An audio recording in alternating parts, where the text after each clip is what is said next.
12 ঘন্টা শিফট শেষ করে বাড়ি ফিরে এক নার্স দেখতে পেল স্বামী তার নার্সের আপন বোনের সাথে ঘুমিয়ে আছে, আর তার 5 বছরের ছেলেটি রান্নাঘরে ঠান্ডা মেঝেতে ভয়ে কাঁপছে। আম্মু তুমি এসেছো? এই একটি কথায় বাড়ির মিথ্যে মর্যাদার মুখোশ এক মুহূর্তে ধুলোয় মিশিয়ে দিল। ভোর 6টা 7 মিনিটের অনন্যা যখন হাসপাতাল থেকে ফিরল, সে দেখতে পেল তার স্বামী গেস্ট রুমে তার ছোট বোনের সাথে ঘুমিয়ে আছে। অন্যদিকে তার 5 বছরের ছেলে আরব একা একা রান্নাঘরের কনকনে ঠান্ডা মেঝেতে শুয়ে নিজের নীল রঙের হাতি খেলনাটি বুকের সাথে শক্ত করে চেপে ধরে রেখেছে। সেটি ছিল ঢাকার এক হাড় কাঁপানো শীতের সকাল।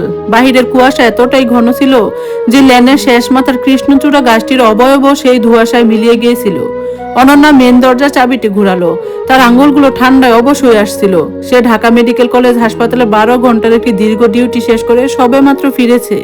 নার্সের সাদা ইউনিফর্ম থেকে তখন ঔষধের হালকা গন্ধ আসছিল। চোখের নিচে জমেছিল কালচে ক্লান্তির ছাপ, আর পা দুটো যন্ত্রণায় এতটাই ভারী লাগছিল যেন কেউ হাড়ের ভেতর সীসা ঢেলে দিয়েছে। প্রথমে যে জিনিসটি তার চোখে পড়লো সেটি হলো বারান্দার আলো। আসিফ সবসময় এই আলোটি জ্বালিয়ে রাখতো। বিয়ের শুরুর দিনগুলো থেকে সে বলতো, তুমি যতক্ষণ না ফেরো বাড়িটা তোমার জন্য অপেক্ষা করে। কোনো দিন সে কিচেনের টেবিলের ফ্লাক্সে গরম আদা চা রেখে দিত, কোনোদিন আবার ক্যাসারোলে গরম পরোটা। সেই ছোট ছোট ভালোবাসার বহিঃপ্রকাশগুলো একসময় অনন্যাকে এক পরম নিরাপত্তার অনুভূতি দিত। কিন্তু আজ সকালে পুরো বাড়িটি অন্ধকারে ডুবেছিল। দরজা খুলতে মদের তীব্র গন্ধ আর বাসি বিরিয়ানির গন্ধ তার নাকে এসে ধাক্কা দিল। বসার ঘর জুড়ে প্লাস্টিকের কাপ ছড়ানো ছিটানো, সোফার উপর পড়ে আছে একটা ওড়না যা তার নিজের নয়। সেন্টারের টেবিলটার উপর রাখা একটা অর্ধেক খালি মদের বোতল, চিপসের প্যাকেট আর একটা ভাঙা গ্লাস। বাড়িটাকে দেখে মনে হচ্ছিল কে যেন এক সমস্ত সম্মানকে পায়ের নিচে পিষে দিয়ে গেছে। ঠিক তখনই দরজার কাছে একজোড়া স্যান্ডেল তার নজরে এলো। হিলওয়ালা স্যান্ডেল। এগুলো নোভার, তার ছোট বোন, যাকে সে ছোটবেলা থেকে নিজের সন্তানের মতো করে বড় করেছে। বাবা মারা যাওয়ার পর আর মা যখন মাসের পর মাস স্তব্ধ হয়ে বসে থাকতো, তখন এই অনন্যায় নোবার স্কুলের ব্যাগ গুছিয়ে দিত, পড়াশোনার খরচ দিত, ঈদের নতুন জামা কিনে দিত। নোবা সবসময় একটু দায়িত্বহীন, জেদি আর আবেগপ্রবণ ছিল, কিন্তু অনন্যা তাকে কখনো নিজের জন্য হুমকি মনে করেনি। আসিফ, অনন্যা নিচু গলায় ডাকলো। কোনো সাড়া নেই। তার হাত বা বুকের ভেতরটা কেঁপে উঠলো। সে সোজা দৌড়ে গেল আরবের ঘরের দিকে। তার 5 বছরের ছেলেটি সবসময় তার ছোট্ট নীল হাতির খেলনাকে জড়িয়ে ধরে ঘুমায়, কিন্তু বিছানাটা ফাঁকা ছিল, মশারিটা তোলা, আর কম্বলটা সুন্দর করে ভাঁজ করা, যেন সন্ধ্যার পর থেকে ওটাতে কেউ হাতই দেয়নি। তার দম যেন আটকে আসছিল। সে ছুটে গেল রান্নাঘরের দিকে, আর সেখানে সে আরবকে দেখতে পেল। ডাইনিং টেবিলের নিচে সে গুটি মেরে শুয়ে আছে। গায়ে তার নীল ডাইনোসর আঁকা টি শার্ট, খালি পা দুটো পড়ে আছে রান্নাঘরের ঠান্ডা টাইলসের উপর। তার নাকটা ঠান্ডায় লাল হয়ে গেছে, ঠোঁট শুকিয়ে আছে, আর সে খেলনা হাতি পুতুলটাকে এমন ভাবে আঁকড়ে ধরে আছে যেন ওটাই তাকে এই পৃথিবীতে টিকিয়ে রাখার একমাত্র অবলম্বন। তার গাল দুটো বরফের মতো ঠান্ডা হয়েছিল। অনন্যা হাঁটু গেড়ে মেঝেতে বসে পড়ল। আরব, তার গলা বুঝে এলো। শিশুটি আস্তে আস্তে চোখ মেলল। আম্মু তুমি এসেছো? একটা শব্দ অনন্যার বুকের ভেতর সবকিছুকে যেন চূর্ণ বিচূর্ণ করে দিল। হ্যাঁ আমার বাবা, আম্মু চলে এসেছে। সে তাকে কুলে তুলে নিল। ছেলেটির ওজন খুব একটা কম নয়, তাও সেই মুহূর্তে তাকে একটি আহত পাখির মতো মনে হচ্ছিল। সে তাকে নিজের বুকের সাথে শক্ত করে জড়িয়ে ধরলো। নিজের হাতের তালু দিয়ে তার হাত দুটোকে ওম দিল, কপালে চুমু খেলো। আদো ঘুমে আরো ফিস করে বলল, পাপা বলল রান্না করে ঘুমাতে, কোনো শব্দ না করতে। অনন্য রক্ত যেন জমে বরফ হয়ে গেল। সে আরবকে তার ঘরে নিয়ে গেল, কম্বল দিয়ে ভালো করে জড়িয়ে দিল, রুমের হিটারটা চালিয়ে দিল এবং তার খেলনাটা তার পাশে রাখলো। তার চোখ জলে ভরে উঠলো। সে জানতো সে যদি এখন ভেঙে পড়ে তবে এই বাড়ির দেয়ালগুলো যেন ভেঙে চুরমার হয়ে যাবে। সে যখন ঘর থেকে বের হলো, গেস্ট রুমের দরজার নিচ থেকে একটা আবছা হলুদ আলো উপচে পড়তে দেখলো। সে দরজাটা খুললো। বিছানায় আসিফ ঘুমাচ্ছিল, তার পাশে শুয়ে নোবা। দুজনের গায়েই পোশাক ছিল, কিন্তু বিছানার চাদরটা ছিল এলোমেলো। টেবিলের উপর দুটো গ্লাস, লিপস্টিকের দাগ, আর চেয়ার থেকে খসে পড়া নোবার ওড়না। আসিফের শার্টের বুতাম খোলা ছিল, নোবার চুল ছিল এলোমেলো। তাদের মুখে কোনো ক্লান্তির ঘুম ছিল না, ছিল কেবল এক চরম বেপরোয়া ভাব। আর মাত্র কয়েক কদম দূরে তার নিজের সন্তান একাকী এক ঠান্ডা মেঝেতে শুয়ে কাঁপতে কাঁপতে সারা রাত কাটিয়েছে। অনন্যা ইচ্ছে করছিল চিৎকার করতে। সে নোবাকে ঝাঁঝিয়ে তুলে ঘুম থেকে জাগাতে চেয়েছিল, আসিফকে বুঝাতে চেয়েছিল যে তার সন্তান সারা রাত একাকী কি নিদারুণ কষ্ট সহ্য করেছে, কিন্তু সে নীরব রইল। সে তার ফোনটা বের করলো। প্রথমে আসিফ আর নোবার একটা ছবি তুললো, মদের বোতল সহ, তারপর পুরো ঘরটার। সবশেষে রান্নাঘরে মেঝেতে পড়ে থাকা ছোট্ট কম্বলটার ছবি নিল। এরপর সে আরবের স্কুলের ব্যাগটা নিয়ে কিছু জামা কাপড় গুছিয়ে নিল। তার ফাইল ক্যাবিনেট খুলে সেখান থেকে একটা নীল ডায়েরি বের করলো, যেখানে সে গত 4 মাস ধরে আসিফের কিছু সন্দেহজনক ব্যাংক লেনদেনের হিসাব লিখে রাখছিল। কারণ এটি প্রথম আঘাত ছিল না, তবে এবারই প্রথম যে আঘাত তার সন্তানের গায়ে এসে লেগেছে। ভোর 6টা 42 মিনিটে সে আরবকে কুলে নিয়ে বাড়ি থেকে বেরিয়ে গেল। পেছনের দরজাটা আলতো করে বন্ধ করে গেল। ভেতরে আসিফ আর নোভা তখনও ঘুমে আচ্ছন্ন। তারা ধারণাও করতে পারছে না যে তারা যখন ঘুম থেকে জাগবে তাদের গড়ে তোলা মিথ্যে প্রসাদটি এই 4 দেয়ালের ভেতরে তাদের তাসের ঘরের মতো ভেঙে পড়তে শুরু করবে। ঢাকা মেডিকেল কলেজ হাসপাতালের পেছনের গলিটা পেরিয়ে যখন অনন্যা মেন রোডে এসে দাঁড়ালো তখন ভোরের কুয়াশা আরো ঘন হয়েছে। রিক্সাওয়ালা হুড় তুলে দিয়ে চাদর মুড়ি দিয়ে বসে আছে। কুলে আরবকে শক্ত করে চেপে ধরে একটা রিক্সায় চেপে বসলো অনন্যা। শীতের কনকনে হাওয়া এসে তার মুখে লাগছিল, কিন্তু তার শরীর জুড়ে তখন এক তীব্র প্রতিশোধের আগুন জ্বলছে। সে কাঁদেনি, কাঁদতে গেলেই চোখ ঝাপসা হয়ে যাবে। আর এই মুহূর্তে তার লক্ষ্য স্থির রাখাটা সবচেয়ে বেশি জরুরি। রিক্সা এসে থামলো ধানমন্ডির একটা ফ্ল্যাট বাড়ির সামনে। এটা অনন্যার বান্ধবী রূপার বাসা। রূপা পেশা একজন আইনজীবী। অসময়ে অনন্যাকে দরজায় দেখে রূপা কিছুটা চমকে গেলেও আরবের অবস্থা এবং অনন্যার হাতের ব্যাগ দেখে পরিস্থিতি বুঝতে তার সময় লাগলো না। আরবকে গরম দুধ খাইয়ে বিছানায় শুয়ে দেওয়ার পর ড্রয়িং রুমে বসে অনন্যা তার ফোনের লকটা খুললো। রূপা, আমি কোনো কান্নাকাটি করতে আসিনি, আমি শুধু জাস্ট এদের ধ্বংস করে দিতে চাই। অনন্যার কণ্ঠস্বর এতটাই শান্ত আর শীতল ছিল যে রূপা নিজেও কিছুটা শিউরে উঠলো। অনন্যা ফোনের গ্যালারি অন করে আসিফ আর নোবার সেই আপত্তিকর ছবি, ভিডিও এবং রান্নাঘরের মেঝেতে আরবের পড়ে থাকার প্রমাণগুলো দেখালো। এরপর ব্যাগ থেকে বের করলো সেই নীল ডায়েরিটা। ডায়েরির পাতায় পাতায় আসিফের জয়েন্ট অ্যাকাউন্ট থেকে নোবার ব্যক্তিগত অ্যাকাউন্টে পাঠানো লাখ লাখ টাকা ট্রানজাকশন স্লিপ আঠা দিয়ে লাগানো। গত 4 মাস ধরে আসিফের ব্যবসার মন্দার অজুহাত দেখে অনন্যার জমানো টাকা নোবার পেছনে উড়াচ্ছিল। সব দেখে রূপার চোখের দৃষ্টি বদলে উঠলো। সে ডায়েরিটা বন্ধ করে বলল, অনন্যা, তুই নার্স হতে পারিস, কিন্তু আজ তুই একজন মা। আসিফ আর নোবা ভেবেছিল তুই নরম স্বভাবের মেয়ে, লোক লজ্জার ভয়ে সব মুখ বুজে সহ্য করবি। ওরা জানতো না যে তুই ওদের ফাঁদে ফেলার সব প্রমাণ আগেই গুছিয়ে রেখেছিস। তুই ঠিক সময় ঠিক কাজ করেছিস। আর তোর বোনও কেমন শয়তান মার্কা চরিত্র নিয়ে কেমনে এত ভালো সেজে থাকে। এদিকে সকাল 8:15 মোহাম্মদপুরের সেই ফ্ল্যাট বাড়িতে তখন কেবল আসিফের ঘুম ভেঙেছে। মাথাটা মদের ঘুরে দপদপ করছে। বিছানায় হাতরে অনন্যাকে না পেয়ে সে উঠে বসলো। পাশেই নুবা তখন অগরে ঘুমাচ্ছে। আসিফ চোখ রগড়াতে রগড়াতে ড্রয়িং রুমে এসে দাঁড়াতেই পুরো ঘরের ছড়িয়ে ছিটিয়ে থাকা ধ্বংসস্তূপ দেখে তার নেশা এক মুহূর্তে কেটে গেল। টেবিলের উপর মদের বোতল, নোবার ওড়না সব যেমন ছিল তেমনই আছে, কিন্তু পুরো বাড়ি খা খা করছে। অনন্যা, আরব। আসিফ গলা চড়িয়ে ডাকলো, কোনো সাড়া নেই। আসিফ রান্নাঘরের দিকে যেতেই দেখলো ডাইনিং টেবিলের নিচে আরবের সেই নীল হাতির খেলনাটা একা পড়ে আছে। কেমন যেন একটা অশুভ নীরবতা পুরো বাড়িটাকে গিলে খাচ্ছে। ঠিক তখনই আসিফের ফোনটা ভাইব্রেট করে উঠলো। স্ক্রিনে অনন্যার নাম ভেসে উঠতে আসিফ কিছুটা বিরক্ত হয়ে রিসিভ করলো। হ্যালো অনন্যা, তুমি কোথায়? আর আরব কই? সকাল সকাল ঘর ধরে এই অবস্থা করে তোমরা কোথায় গেছো? আসিফ ধমকে সুরে বলল। ওপাশ থেকে অনন্যার কোনো রাগ বা কান্নামাখা কণ্ঠ শোনা গেল না, বরং এক অদ্ভুত ধারালো হাসি ভেসে এলো। ঘর দুয়ার আমি নোংরা করিনি আসিফ, ওটা তোমার আর আমার আপন বোনের যৌথ নোংরামির ফসল। আর হ্যাঁ, বারান্দার আলোটা আজ আমি নিজ হাতে নিভিয়ে দিয়ে এসেছি, কারণ যে ঘরের মর্যাদা তোমরা শেষ করে দিয়েছো সেখানে আলোর আর কোনো প্রয়োজন নেই। আসিফের বুকের ভেতরটা এক মুহূর্তে হিম হয়ে গেল। সে তুতলাতো স্বরে বলল, মানে তুমি কি বলছো এসব?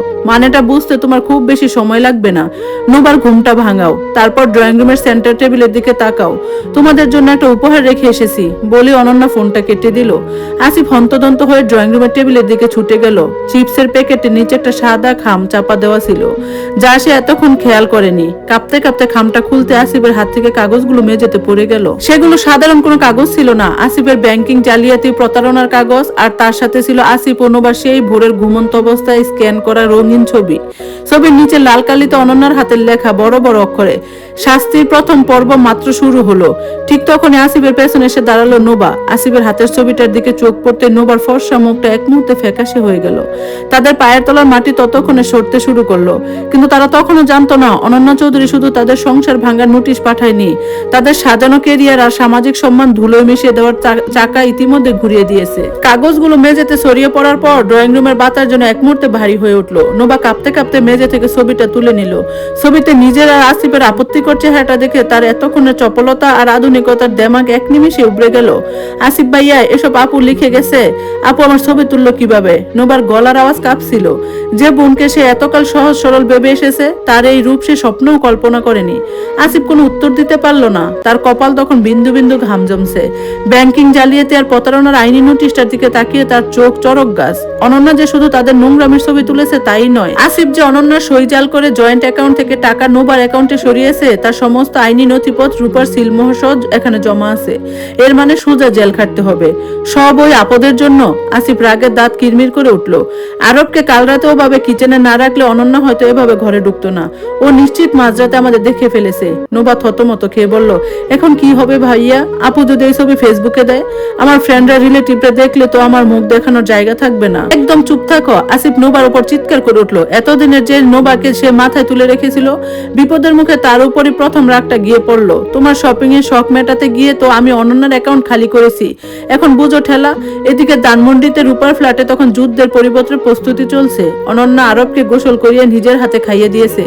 এতক্ষণ পর আরবের ফর্সা মুখে কিছুটা স্বস্তি ফিরে এসেছে। সে ড্রয়িং রুমে রূপার ল্যাপটপে কার্টুন দেখছিল। রূপা একটা ফাইল রেডি করতে করতে অনন্যাকে বলল, অনন্যা তুই কি সত্যি রেডি তো? আসিফ কিন্তু সহজে ছাড়বে না। ও তোকে ইমোশনাল ব্ল্যাকমেল করার চেষ্টা করবে। আর তোর মা? নোবা তো নিশ্চিত তোর মাকে দিয়ে তোকে ফোন করাবে। অনন্যা চায়ের কাপে চুমুক দিয়ে জানালার বাহিরে তাকালো। কুয়াশা কেটে গিয়ে রোদ উঠেছে, ঠিক যেমন তার মনের কুয়াশা কেটে গেছে। রূপা, যে বোনকে আমি মায়ের মতো আগলে রেখেছি, সে যখন আমার স্বামীর বিছানায় আর আমার 5 বছরের বাচ্চাকে কনকনে শীতে রান্না করে মেঝেতে ফেলে রাখে, তখনই আমার ভিতরে সব মায়া মরে গেছে। নোবা আমার মাকেও ব্যবহার করবে আমি জানি, কিন্তু এবার আমি কোনো আপোষ করব না। ঠিক তখনই অনন্যার ফোনটা বেজে উঠলো। স্ক্রিনে ভেসে উঠলো মা লেখা নামটি। অনন্যা রূপার দিকে তাকিয়ে ফোনটা লাউড স্পিকারে দিল। ওপাশ থেকে নোবার কান্নাকাটি আর মায়ের উত্তেজিত কণ্ঠস্বর ভেসে উঠলো। অনন্যা, তুই নাকি নোবার আর আসিফের নামে কি নোংরা রটাচ্ছিস? নোবা কাঁদছে। তুই ঘর থেকে বের হয়ে কার বাসায় উঠেছিস? আসিফ নাকি ব্যবসা করে নোবাকে টাকা ধার দিয়েছে, সেটা নিয়ে তুই আইনি নোটিশ পাঠিয়েছিস। নিজের আপন বোনের নামে কেউ এমন অপবাদ দেয়? অনন্যা একটা দীর্ঘশ্বাস ফেললো। তার মায়ের এই অন্ধ বোন প্রতি নতুন কিছু নয়। নোবা ছোট থেকে কান্নাকাটি করে অনন্যা সব জিনিস কেড়ে নিত, আর মা সবসময় বলতেন ও ছোট, ওরে দিয়ে দে। আজ নোবা অনন্যার সংসারটা কেড়ে নিতে চেয়েছে, আর মা এখনো নোবার পক্ষ নিচ্ছে। অনন্যা শান্ত গলায় বলল, মা, নোবা যে কেঁদে কেঁদে তোমার পা জড়িয়ে ধরেছে, তাকে একটু জিজ্ঞেস করো তো কাল রাতে সে কার বিছানায় ঘুমিয়েছে। আর তোমার আদরের জামাই আসিফ আমার 5 বছরের ছেলেকে কাল রাতে বিছানা থেকে নামিয়ে রান্নাঘরে ঠান্ডা টাইলসের উপর শুয়ে রেখেছিল। তোমার নোবা তখন আসিফের বুকে মাথা দিয়ে ঘুমাচ্ছিল। ওপাশ থেকে মায়ের কণ্ঠ এক মুহূর্তে স্তব্ধ হয়ে গেল, যেন বিশ্বাস করতে কষ্ট হচ্ছে। অনন্যা বলতে থাকলো, আমি কোনো অপবাদ দেইনি মা।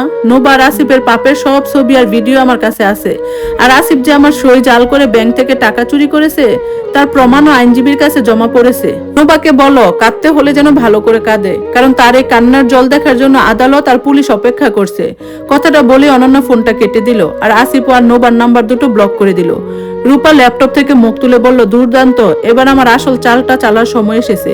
আসিফ ভেবেছে এটা শুধু একটা আইনি নোটিশ। ও জানে না যে আজ দুপুরে আমি বাংলাদেশ ব্যাংকের এডিট ব্রাঞ্চ আর ধানমন্ডি থানায় ওর নামে অফিসিয়ালি কমপ্লেন ফাইল করছি। আর নোবার ইউনিভার্সিটির গ্রুপে এই খবর ছড়াতে বেশি সময় লাগবে না। অনন্যা আরবের দিকে তাকালো। আরব তার নীল হাতি গাজ্জুকে কোলে নিয়ে হাসি মুখে কার্টুন দেখছে। অনন্যা ঠোঁটের কোণে এক টুকরো চিলতে হাসি ফুটে উঠলো। তবে সে হাসিটা সুখের ছিল না, ছিল চরম প্রতিশোধের তৃপ্তির।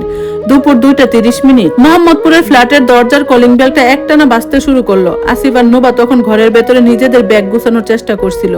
অনন্যার মায়ের ফোন কাটার পর তারা বুঝতে পেরেছিল যে পরিস্থিতি তাদের হাতের বাইরে চলে গেছে। তারা ভাবছিল কিছুদিনের জন্য ঢাকার বাইরে কোথাও পালিয়ে যাবে। কলিং বেলের আওয়াজ শুনে আসিফ বিরক্ত হয়ে দরজা খুললো। কে? দরজা খুলতে আসিফের বুকের রক্ত যেন শুকিয়ে গেল। দরজার সামনে দুজন পুলিশ অফিসার দাঁড়িয়ে আছে, আর তাদের পেছনে দাঁড়িয়ে আছে এক হাত কোমরে রেখে শান্ত চোখে তাকিয়ে আছে অনন্যা চৌধুরী। আসিফ আহমেদ, আপনার নামে ব্যাংক জালিয়াতির মাধ্যমে টাকা আত্মসাৎ এবং শিশু নির্যাতনের অভিযোগ ওয়ারেন্ট আছে। আমাদের সাথে থানায় আসতে হবে, পুলিশ অফিসার ঠান্ডা গলায় বললেন। নোবা ভেতর থেকে দৌড়ে এসে অনন্যার পা ধরে গেল। আপু প্লিজ, আমাকে মাফ করে দাও, আমি ভুল করেছি।